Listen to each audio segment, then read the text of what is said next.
Saya ke Bung Ferry Amsari. Bung Ferry, Anda pernah mengomentari terkait dengan surat yang sampai ke DPR terkait pemakzulan Gibran. Anda punya pendapat soal ini? Silakan. Ya, saya pikir saya salah satu yang mengusulkan Agak dan didekatan. menyarankan Purnawirawan pergi ke DPR daripada pergi ke Presiden Oke. terkait kasus Gibran. Dan tidak akan berpengaruh apa-apa ke depan? Ya, pengaruh tidak pengaruhnya kalau diproses. Kalau tidak diproses DPR berarti tidak berpengaruh. Kalau diproses di DPR artinya berpengaruh. Berproses masih diproses termasuk pembacaan tanggal 20 Juni besok? Ya, itu sudah menunjukkan ada pengaruh signifikannya. Pengaruh signifikan Anda kata?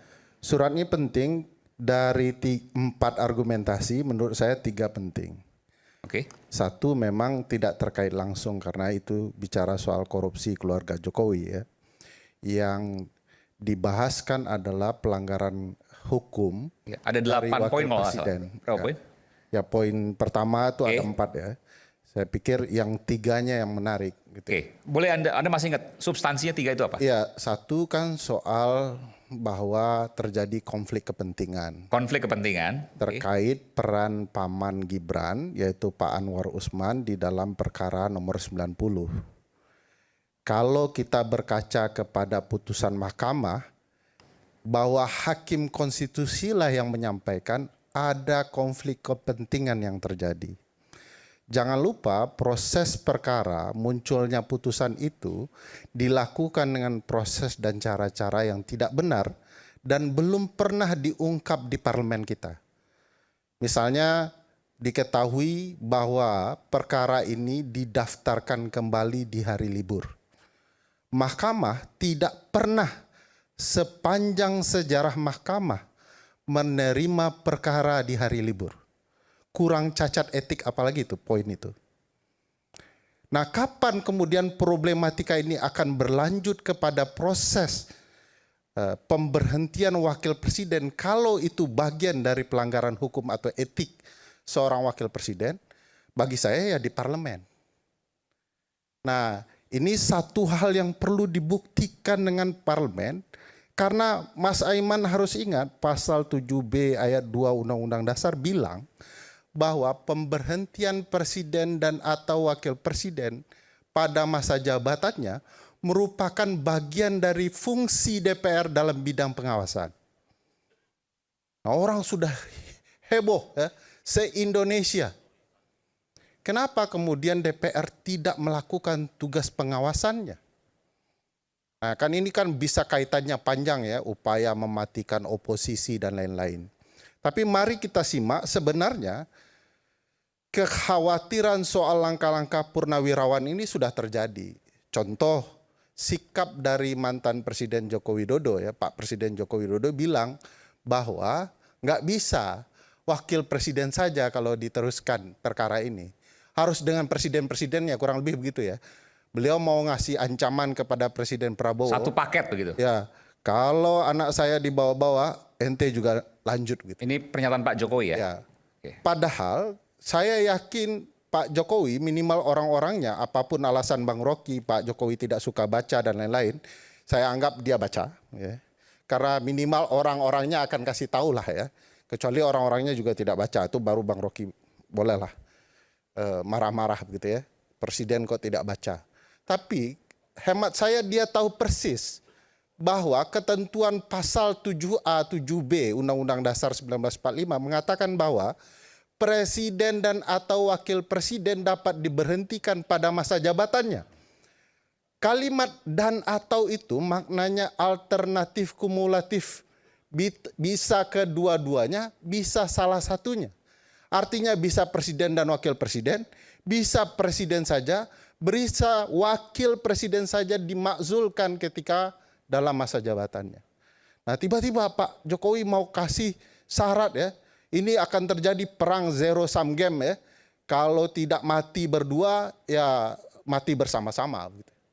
Nah, menurut saya ini menunjukkan kekhawatiran Presiden Joko Widodo terhadap langkah-langkah para purnawirawan yang masuk ke tahap lanjutan di parlemen. Besok kalau dibaca, saya tidak terbayang ya, kalau dibaca itu diiringi dengan 25 orang anggota DPR menandatangani usul untuk mengajukan pemberhentian Wakil Presiden Gibran Rakabuming dengan alasan-alasan tertentu. Ini Anda membayangkan atau 25 kenapa Anda? Saya tidak dapat membayangkan betapa hebohnya kalau dalam pembacaan itu langsung diiringi dengan usulan dari 25 anggota DPR dari minimal 2 fraksi. Kata Bung Semar halusinasi Anda katanya. Nggak apa-apa, memang negara diwujudkan dan dibentuk dengan halusinasi yang baik. Ya. Semuanya begitu, di mana saja negara begitu. Orang yang tidak punya halusinasi yang baik, dia akan berhalusinasi yang jahat. Makanya terjadi tambang, terjadi kapal dengan merek nama orang-orang tertentu, itu halusinasi yang jahat. Gitu. Nah, saya mau mengatakan begini, hal yang menarik lainnya adalah soal kasus Fufu Fafa. Ini masih tersisa misteri apakah akun yang berkata buruk kepada presiden kita yang berkuasa saat ini, Presiden Prabowo, itu betul-betul akun yang berkaitan langsung dengan wakil presiden. Kalau jawabannya iya maka? Harusnya, bukan iya atau tidak dulu Bang Aiman. Harusnya parlemen memastikan bahwa ini iya atau tidak. Untuk 2 kebaikan. Kebaikan non-Gibran dan kebaikan Gibran sendiri. Kebaikan non-Gibran, orang selesai tanda tanyanya bahwa wakil presiden kita tidak cacat etis dan menduduki jabatan publik yang berkaitan dengan kebijakan-kebijakan. Kedua, Bang Gibran kan juga diselamatkan bahwa ternyata bukan dia, gitu ya. Nah, parlemen kita diam-diam saja. Ini salah parlemen kita.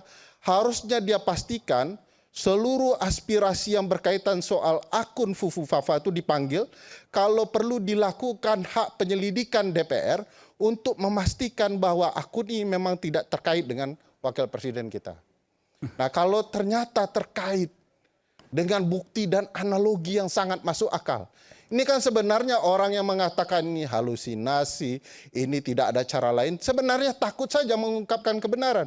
Kalau benar, itu benar yang mana gitu, Fer? Iya, kalau tidak jangan kalau terus. Iya. Ini kan jangan juga seolah-olah menggeser lagi Fufu Fafa itu identik dengan Gibran. Iya. Ini kan soal kita bicara soal pemakzulan, bicara soal Fufu Fafa kan sudah dijelaskan. Berarti abang kan tidak baca di surat kan juga sudah di surat Purnawirawan itu mention itu. Saya mengaitkan dengan itu. Iya. Nah kita kan bicara soal substansi pemakzulannya. Ya itu.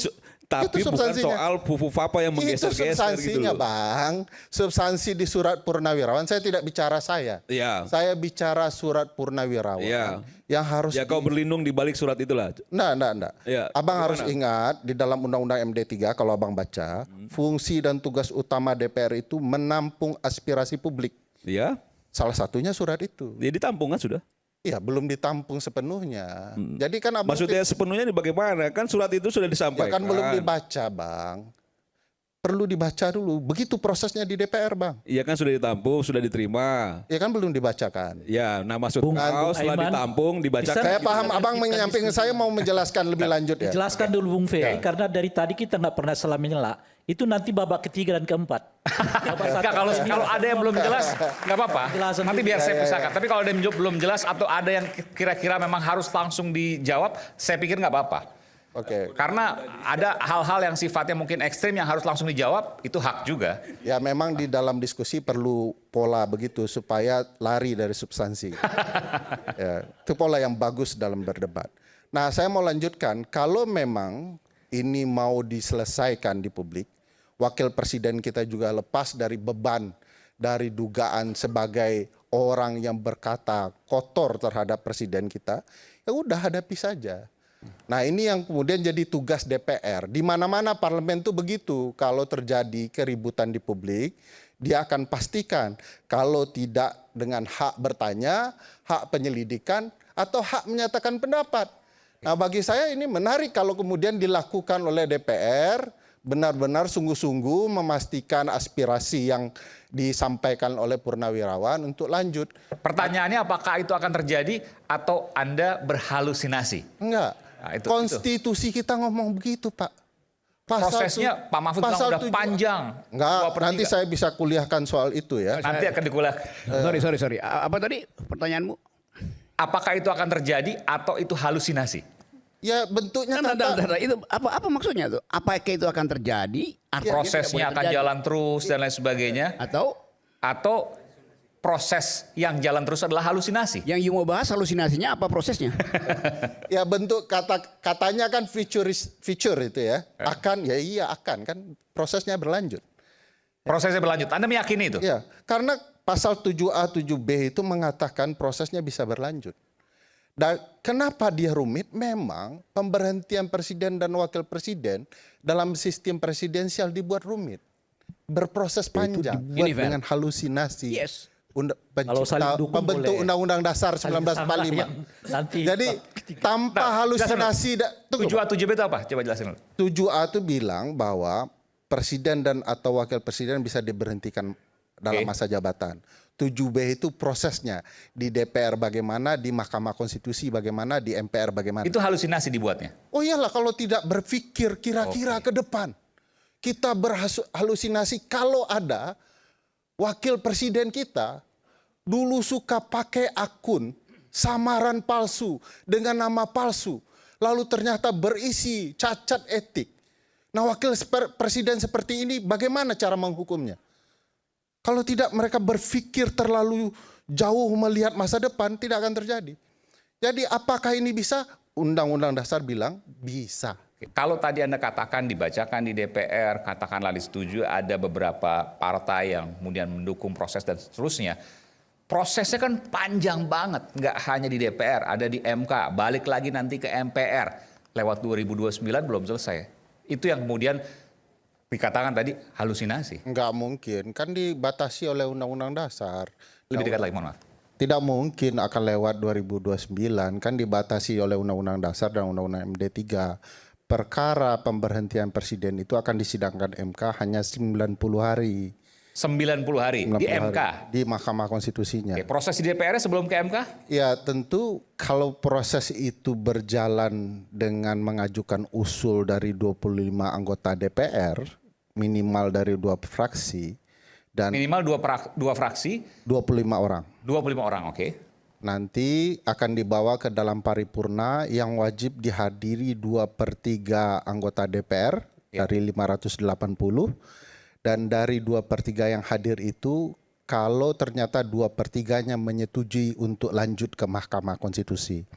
Bagi saya penting di Mahkamah Konstitusi dalam 2 hal. Satu, membongkar apakah kebenaran ini secara hukum terbukti atau tidak. Kedua, memperlihatkan apakah MK fair dengan tidak terlibatnya sang paman dalam beracara. Karena pamannya masih di Mahkamah Konstitusi. Jadi ada 2 hal penting yang perlu kita lihat.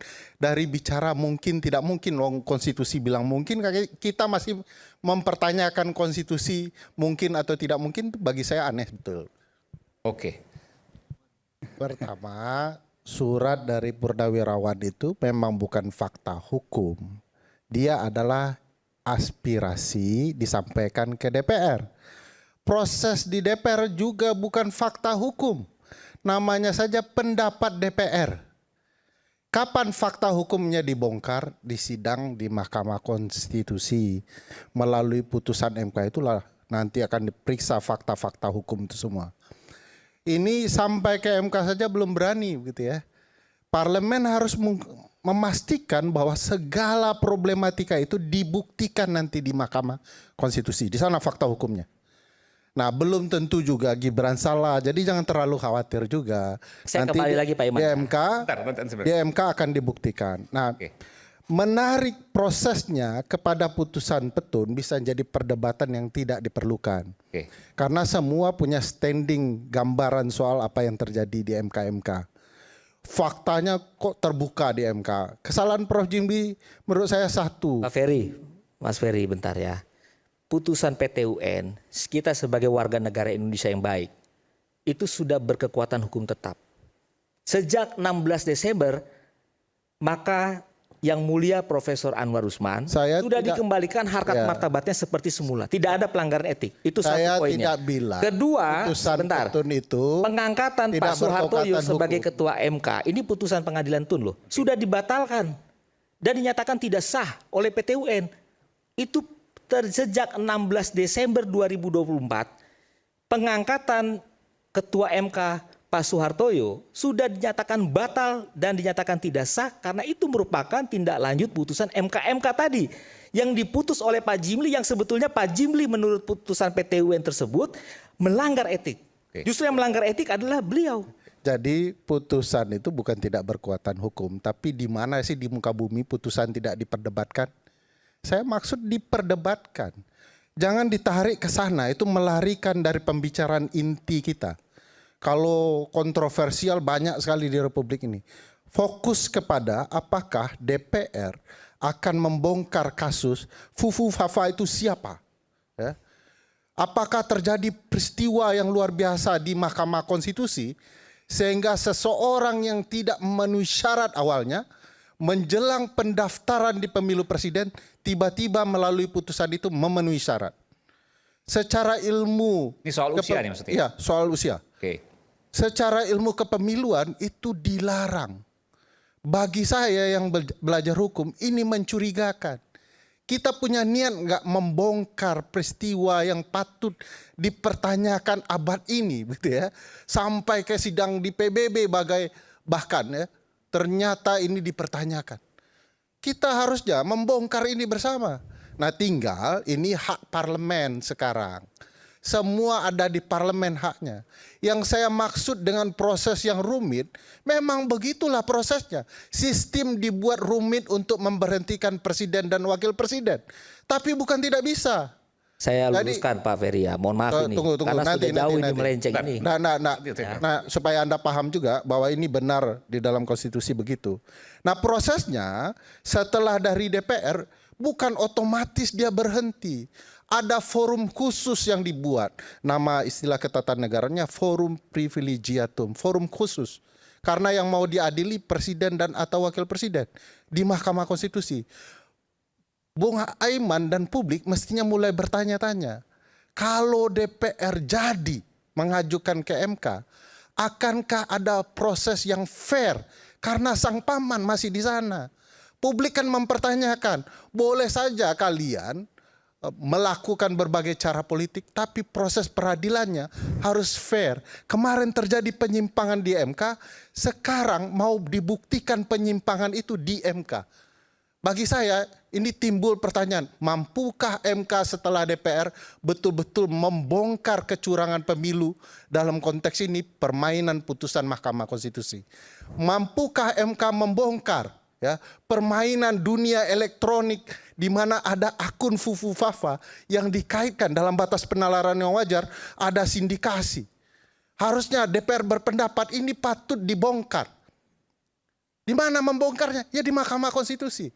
Apakah setelah Mahkamah Konstitusi mampu membuktikan bahwa akun Fufu Fafa adalah akun Mas Gibran, bahwa ada permainan di Mahkamah Konstitusi, rekayasa putusan untuk membuka jalan ya karpet merah untuk Mas Gibran, otomatis dimakzulkan? Belum. Putusan MK bukan akhir, dia hanya membuktikan telah terjadi pelanggaran hukum atau tidak terpenuhi syarat menjadi wakil presiden.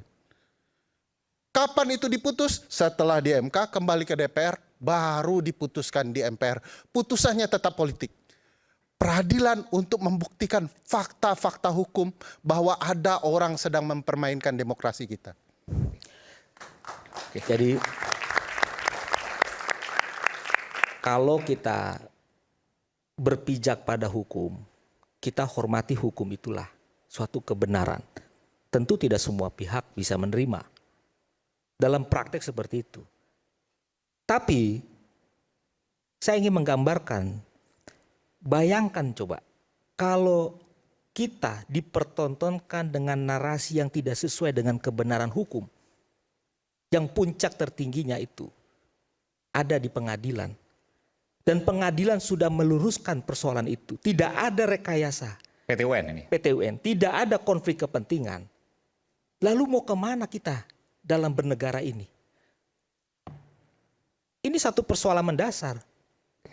Dan ini tidak hanya berhenti pada persoalan tidak lagi memenuhi syarat, tapi setelah 16 Desember 2024 yang menyatakan bahwa salah satunya adalah putusan PT UN itu, bahwa Ketua MK Pak Suhartoyo dibatalkan SK pengangkatannya.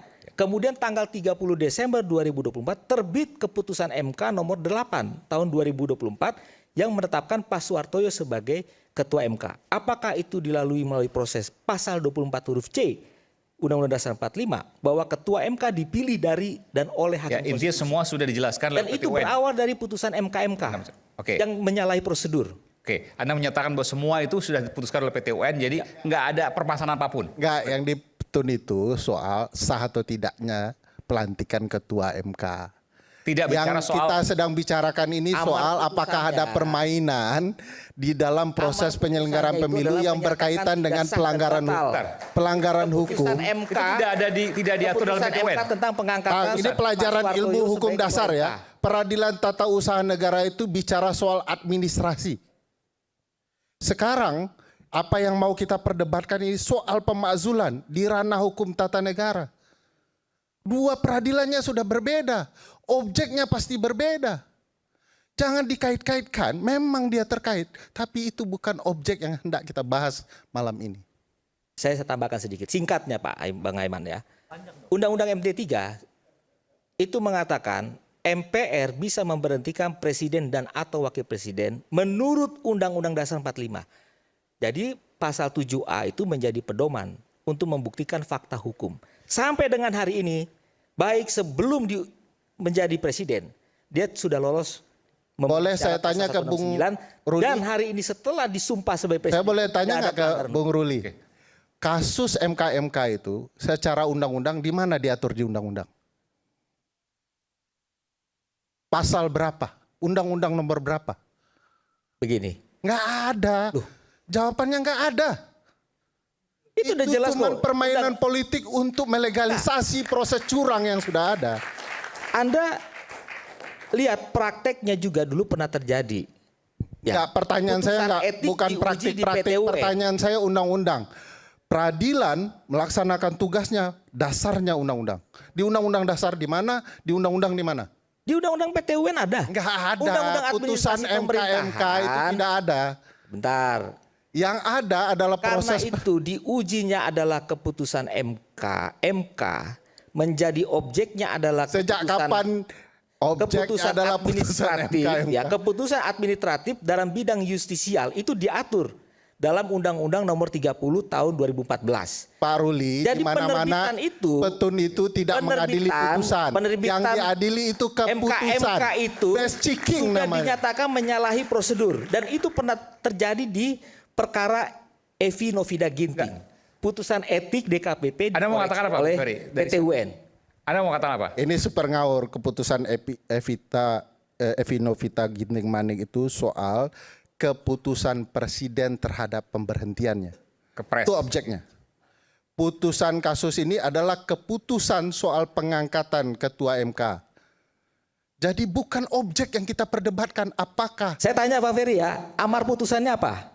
ya amar putusannya Mengembalikan salah satunya ya, Betul. harkat dan martabat. boleh nggak Penggugat. secara undang-undang Seperti mengembalikan semula. harkat? Ada nggak ketentuannya Baca petun pertimbangan bisa hukumnya dong. petun tidak bisa mengembalikan harkat dalam perkara MK-MK, Pak. Hari ini sudah ingkrah. Mana Sudah dia berkekuatan mengembalikan hukum. harkat? Itu kan bicara soal best checking, keputusan, bukan putusan. Anda Sampai dengan itu hari saja ini sudah salah, Mas putusan Ruli. itu sudah berkekuatan hukum tetap. Iya. Anda kan Nggak paham hukum apa-apa, itu. nggak apa-apa. Apa artinya ingkrah? Dalam praktik mafia dunia hukum, Saya tanya, apa seluruh artinya proses formal putusan itu yang telah selalu berkekuatan hukum digunakan tetap? oleh para mafia untuk membenarkan kesalahan. Oke, baik. Kita akan kembali saat lagi. Kita bersama gini. Rakyat bersuara.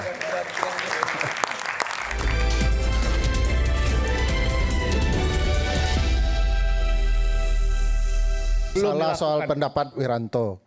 Pak Wiranto mengatakan bahwa istana menampung seluruh aspirasi, tidak ada penolakan. Kedua, tentu saja MK-MK itu tidak bisa menafikan putusan MK. Jadi MK-MK bukan membolehkan putusan MK. Kalau dia mengatakan yes or no putusan MK, MK itu tidak ada peradilan bandingnya. Ketiga, yang salah dari Bang Ade adalah soal substansi perkara. Jadi perbuatan tercela itu akan melekat di tubuh presiden dan wakil presiden kapanpun.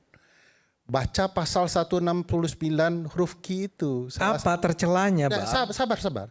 pasal 169 huruf Q itu mengatakan apa itu perbuatan tercela? 3 hal.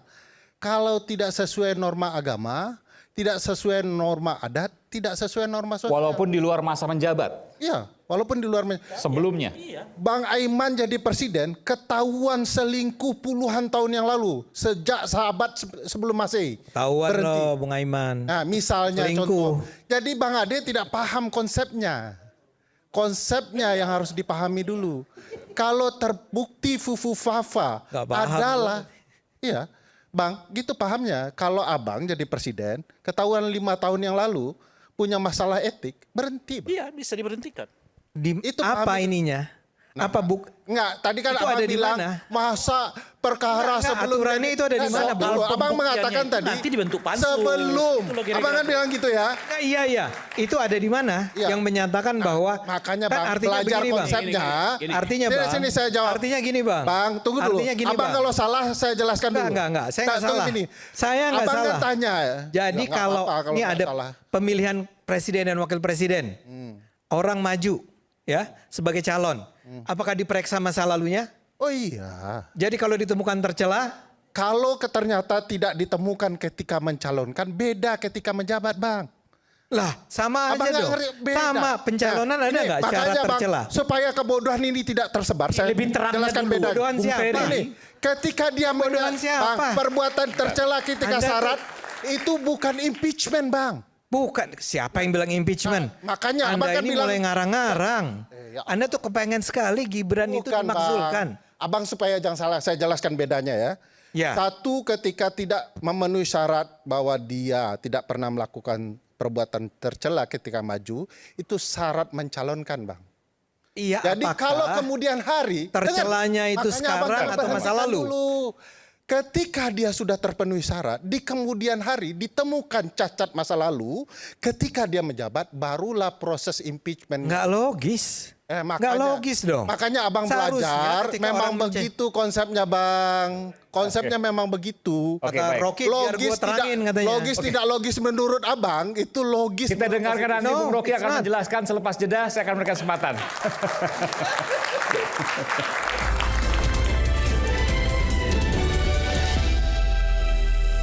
Keberanian paling hakiki adalah keberanian mengadili apa yang menjadi kesalahan diri sendiri, gitu ya. Ulangi coba, agak kurang keras tadi. Keberanian paling hakiki adalah keberanian untuk mengadili kesalahan diri sendiri. Orang ini tidak akan pernah sampai kepada Gibran omongan ini.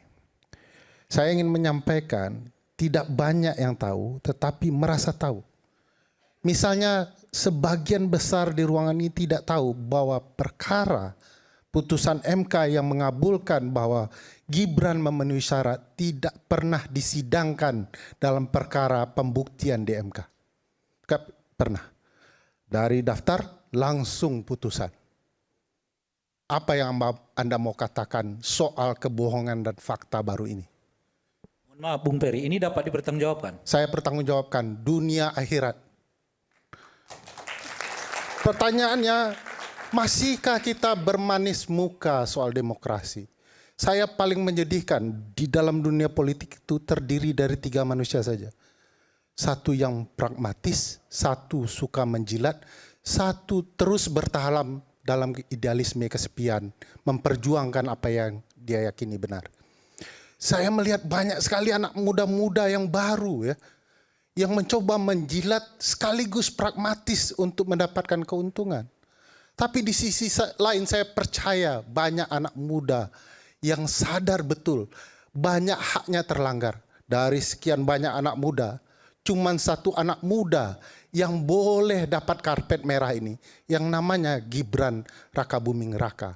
Saya tanyakan, berapa banyak anak muda yang pintar-pintar dengan segala prestasinya?